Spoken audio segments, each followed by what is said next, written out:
So for this technique, we're using tiger tapes, and we've got the tape cut into 2 strips. We've got an eye strip there and a smaller eye strip. You can see I've trimmed the edges and rounded off the corners to prevent the tape from coming off.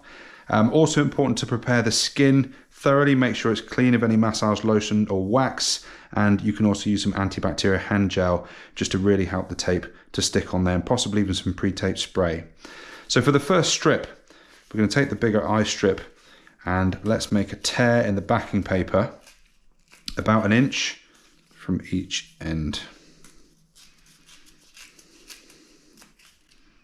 And we need to make sure that the ankle's dorsiflex. You can see I've got the legs on a bolster and feet slightly off the end of the couch. So what we can do is bring the ankle into dorsiflexion with my leg, just making sure that we apply the tape underneath the calcaneus before we do so. So remove the central portion of tape. This is going to be your anchor point, so make sure that's underneath the calcaneus. Pop the tape on just about there. We can bring the ankle into dorsiflexion and we apply about a 50% stretch over the top of the Achilles tendon up into the middle. So make sure you keep the backing strip on the anchor point. Flatten the tape down, wrapping around the Achilles. Make sure there are no creases. This makes it far more likely to stay on. Remove the backing tape from the anchor at the top.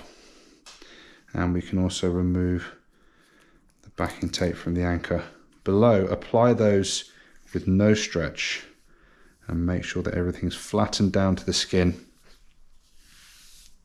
So now we need the smaller eye strip. Let's tear the backing paper halfway down and bring that backing paper with it, making sure that we keep some on at the ends. They're going to be our anchor points. Let's apply about a 75% stretch there. We're going to apply that to the painful spot. This might be tendon palpation at a certain point, or an area that the patient has pointed out to you as particularly painful. We'll go for the middle of the Achilles tendon. Back into passive dorsiflexion.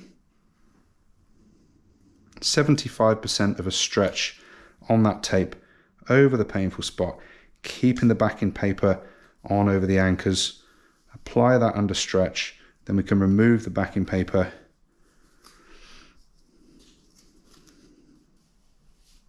and flatten those anchors down to the skin under no stretch.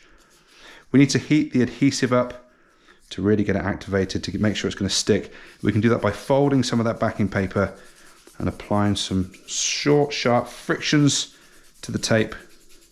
This will heat the adhesive and make sure everything stays stuck in place and should increase the longevity of the tape.